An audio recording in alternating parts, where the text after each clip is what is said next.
பார் permit பெற்ற அரசியல்வாதிகள் தொடர்பில் அனுர அரசிடம் சுமந்திரன் கோரிக்கை. வாக்காளர்கள் குறித்து தேரர் ஒருவர் வெளிப்படுத்திய தகவல். அனுரவின் மற்றுமொரு அதிரடி உத்தரவு, காலக்கெடு விதிப்பு.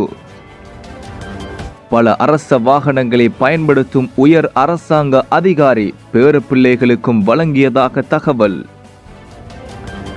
அனுரவுடன் கைகோர்க்க சஜித் தரப்பில் இணக்கம். கடந்த ஆட்சியில் மதுபான சாலை உரிமை பத்திரங்களை பெற்று வழங்கிய முன்னாள் நாடாளுமன்ற உறுப்பினர்கள், அரசியல்வாதிகள் அனைவரது பெயர்களையும் தற்போதைய அரசு உடனடியாக பகிரங்கப்படுத்த வேண்டும் என முன்னாள் நாடாளுமன்ற உறுப்பினர் சுமந்திரன் தெரிவித்துள்ளார்.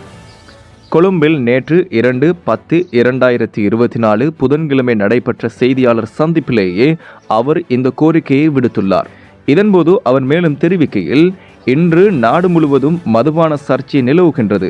இதனால் அந்த பட்டியலை அரசு உடனடியாக வெளிப்படுத்த வேண்டும். எந்த நாடாளுமன்ற உறுப்பினர்கள் அல்லது அரசியல்வாதிகள் சிபாரிசு செய்து இந்த அதிகூடிய மதுபான கடைகள் திறக்கப்பட்டுள்ளன என்பது மக்களுக்கு தெரிய வேண்டும். அது தேர்தலுக்கு முன்பு தெரிய வந்தால்தான் அப்படியானவர்களை விலக்கி வைக்கலாம். இது ஒரு சமூக விரோத செயற்பாடு. நாட்டில் மதுபோதை தொடர்பில் சமூக மட்டத்தில் பெரும் பிரச்சினைகள் எழுந்துள்ளது. இளையவர்களுக்கு இதனால் பாதிப்பு இருக்கின்றன. அப்படியான நிலையிலும் மதுபான சாலைகளை அதிகரிக்கும் செயற்பாட்டில் ஈடுபட்டவர்கள், இரகசியமாக ஈடுபட்டவர்கள் வெளிச்சத்துக்கு கொண்டு வரப்பட வேண்டும்.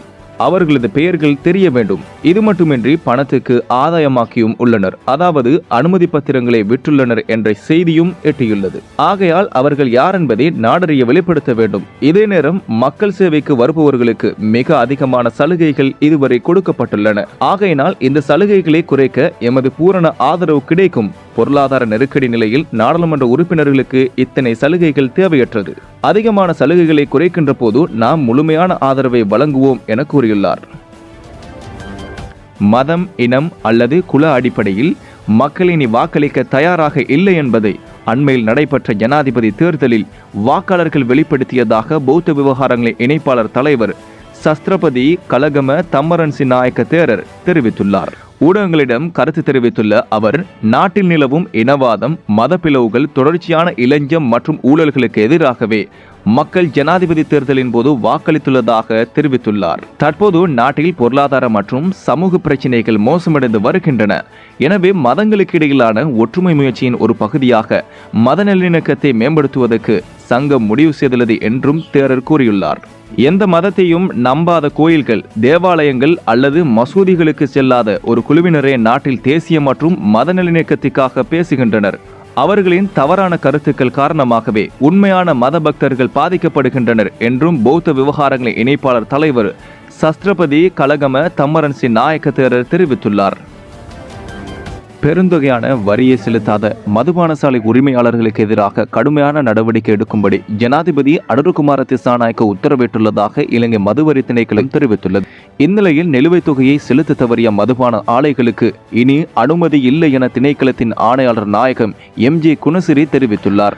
மதுபான சாலைகளின் வரி நாட்டுக்கு முக்கியமானது. 2023-2024 ஆண்டுக்கான வரி நிலுவையாக 1.8 பில்லியன் ரூபாய் உள்ளதாக அவர் குறிப்பிட்டுள்ளார்.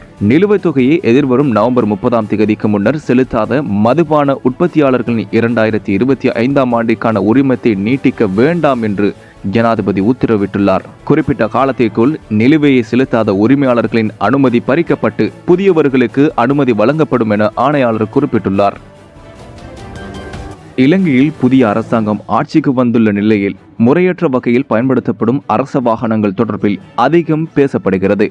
இந்நிலையில் சுகாதார அமைச்சின் உயர் அதிகாரி ஒருவர் தனது அமைச்சின் வாகன தொகுதியில் 2 ஜீப்கள் உட்பட 5 வாகனங்களை பயன்படுத்துவதாக தகவல் வெளியாகின்றது. இந்த வாகனங்கள் தற்போது அந்த அதிகாரியின் குடும்பத்தின் பிள்ளைகள் மற்றும் பேர பிள்ளைகளின் நடவடிக்கைகளுக்காக பயன்படுத்தப்பட்டு வருவதாக சுட்டிக்காட்டப்பட்டுள்ளது. சட்டவிரோதமான முறையில் பெருமளவிலான அரச வாகனங்கள் பயன்படுத்தப்படுவதாக அண்மையில் தேசிய கணக்காய்வாளர் நாயகம் குறிப்பிட்டிருந்தார். அத்துடன் சுகாதார அமைச்சில் அதிகளவிலான வாகனங்கள் காணாமல் போயுள்ளதாக அவர் தனது விசாரணைகளின் அடிப்படையில் தெரிவித்திருந்தார். இதேவேளை சுகாதார அமைச்சுக்கு சொந்தமான அரச நிறுவனம் ஒன்றின் உயர் அதிகாரி ஒருவருக்கு வழங்கப்பட்ட வாகனங்களில் ஒன்று தற்போது அரச வங்கியில் பணிபுரியும் அவரது மகனால் பயன்படுத்தப்படுவதாகவும் தகவல் வெளியாகியுள்ளது. எதிர்வரும் நாட்களில் இந்த வாகனங்களின் பாவனை தொடர்பில் ஆராயப்படும் எனவும் அந்த வட்டாரங்கள் மேலும் தெரிவித்துள்ளன. எதிர்காலத்தில் ஐக்கிய மக்கள் சக்தி அரசாங்கம் பொது தேர்தலில் நாடாளுமன்றத்தில் பெரும்பான்மையை பெறும் பட்சத்தில் தற்போதைய ஜனாதிபதி அனுரகுமார திசாநாயக்கவுடன் ஒத்துழைக்கும் அதன் தலைவர்கள் தெரிவித்துள்ளனர். குறித்த அறிவிப்பானது நேற்றைய தினம் 2/9/2024 விடுக்கப்பட்டுள்ளது. ரஞ்சித் மத்தும பண்டார, கபீர் ஹாசிம், மனோ கணேசன், தயாசிரி ஜெயசேகர மற்றும் டலஸ் அழகப்பெரும ஆகியோரே இந்த அறிவிப்பை வெளியிட்டுள்ளனர். தமது தலைமையிலான அரசாங்கம் ஆட்சிக்கு வந்தால் தற்போதைய ஜனாதிபதிக்கு ஒத்துழைப்பு வழங்குவதாக அவர்கள் ஊடகங்களுக்கு தெரிவித்துள்ளனர். மேலும் அனுரகுமார திசாநாயக்கவினால் முன்னெடுக்கப்படும் பணிகளுக்கு இடையூறு ஏற்படுத்த மாட்டோம் என்றும் அவர் குறிப்பிட்டுள்ளார்.